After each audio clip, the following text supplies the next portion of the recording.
semuanya, perkenalkan nama aku Bunyana Khairunisa dengan NIM 23425004999. Jadi kali ini aku akan menjelaskan mengenai sejarah negara Singapura. Jadi Singapura adalah sebuah negara kecil yang berada di Asia Tenggara. Nah, luas negara ini hanya sebesar 734 km persegi. Singapura pada awalnya dikenal sebagai Temasek, memiliki sejarah yang dapat ditelusuri kembali pada abad kedua Masehi. Pada masa itu, pulau ini merupakan tempat persinggahan para pedagang dari berbagai belahan dunia, termasuk India dan Tiongkok. Selama abad ke-14, Temasek menjadi bagian dari Kesultanan Sriwijaya yang berpusat di Sumatera. Pada akhir abad ke-14, pulau ini berada di bawah pengaruh Kesultanan Malaka. Pada tahun 1819, Sir Stamford Raffles, seorang pejabat Inggris, tiba di Singapura dan melihat potensi pulau ini sebagai pelabuhan strategis. Kemudian ia menandatangani perjanjian dengan Sultan Johor untuk mendirikan pos perdagangan Inggris di Singapura.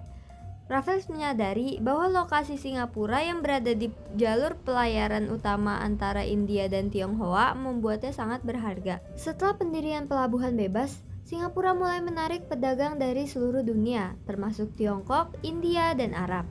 Dalam waktu singkat, Singapura berkembang pesat menjadi pulau perdagangan internasional. Kemudian pada tahun 1867, Singapura resmi menjadi koloni Inggris dan merupakan bagian dari Straits Settlements bersama dengan Malaka dan Penang. Selama periode ini, infrastruktur mulai dibangun, termasuk jalan raya, jembatan, dan pelabuhan modern. Penduduk Singapura juga meningkat pesat karena imigrasi dari berbagai etnis seperti Tionghoa, India, dan Melayu. Perang Dunia Kedua membawa perubahan besar bagi Singapura.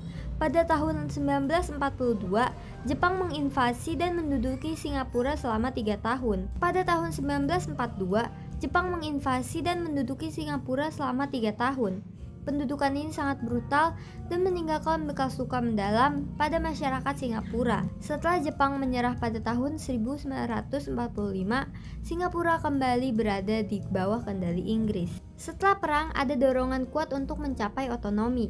Pada tahun 1959, Singapura diberikan status sebagai negara bagian dengan pemerintahan sendiri di bawah kepemimpinan Partai Buruh yang dipimpin oleh David Marshall.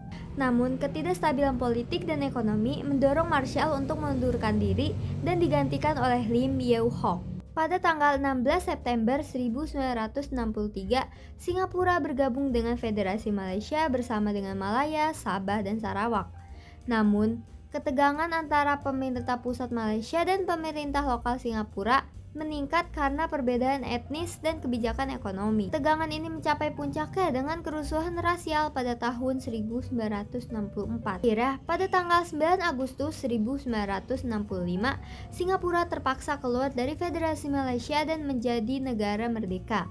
Lee Kuan Yew menjadi Perdana Menteri pertama Singapura dan memimpin negara ini melalui periode pembangunan yang pesat. Pemerintahannya fokus pada industrialisasi, pendidikan, dan pembangunan infrastruktur. Di bawah kepemimpinan Lee Kuan Yew dan penerusnya, Singapura berkembang menjadi salah satu negara yang paling maju di dunia dengan ekonomi yang kuat dan stabilitas politik yang tinggi. Negara ini dikenal sebagai pusat keuangan global dengan sistem pendidikan yang unggul serta infrastruktur yang modern. Nah, sejarah Singapura ini adalah salah satu contoh nyata dari transformasi sosial, ekonomi, dan politik yang luar biasa.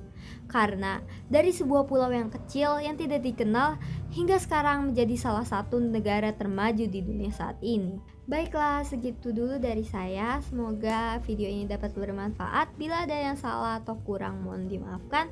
Wassalamualaikum warahmatullahi wabarakatuh.